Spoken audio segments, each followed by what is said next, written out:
تاریخ کے ایک مقدس ترین مقام کے خلاف ایک خوفناک سازش کی گئی۔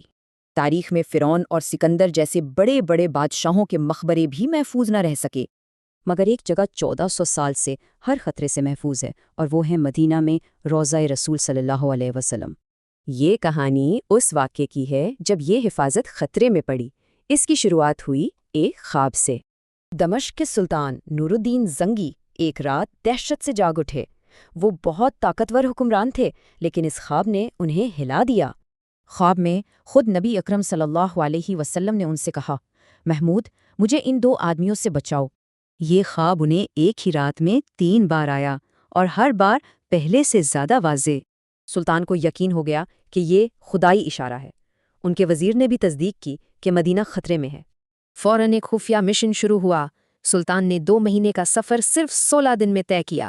مدینہ پہنچتے ہی سلطان نے ایک منصوبہ بنایا اور اعلان کیا کہ شہر کے ہر شخص کو انعام دیا جائے گا۔ لوگ آتے گئے، انعام لیتے گئے، لیکن خواب والے وہ 2 چہرے نظر نہیں آئے۔ سلطان بہت پریشان ہو گئے۔ کیا سچ میں کوئی خطرہ تھا؟ انہوں نے گورنر سے پوچھا، کوئی رہ تو نہیں گیا؟ گورنر نے بتایا کہ 2 مراکشی زائرین ہیں جو خیرات نہیں لیتے اور روضہ رسول صلی اللہ علیہ وآلہ وسلم کے پاس ہی رہتے ہیں۔ سلطان فوراً ان کے گھر پہنچے۔ سامنے وہی 2 چہرے تھے، خواب والے، بالکل وہی۔ کمرے کی تلاشی شروع ہوئی۔ ایک چٹائی ہٹائی تو اس کے نیچے کا فرش کھوکھلا نکلا، اور اس کے نیچے ایک سرنگ تھی جو سیدھی روضہ رسول صلی اللہ علیہ وسلم کی طرف جا رہی تھی۔ یہ لوگ اسپین کے حکمرانوں کے بھیجے ہوئے جاسوس تھے۔ ان کا مقصد جسد مبارک کو چرانا تھا۔ مجرموں کو تو سزا مل گئی، لیکن سلطان کا دل اب بھی بے چین تھا۔ وہ روضہ مبارک کو ہمیشہ کے لیے محفوظ بنانا چاہتے تھے۔ سلطان نے روضہ کے گرد گہری خندق کھود کر پگھلا ہوا سیسا بھرنے کا حکم دیا۔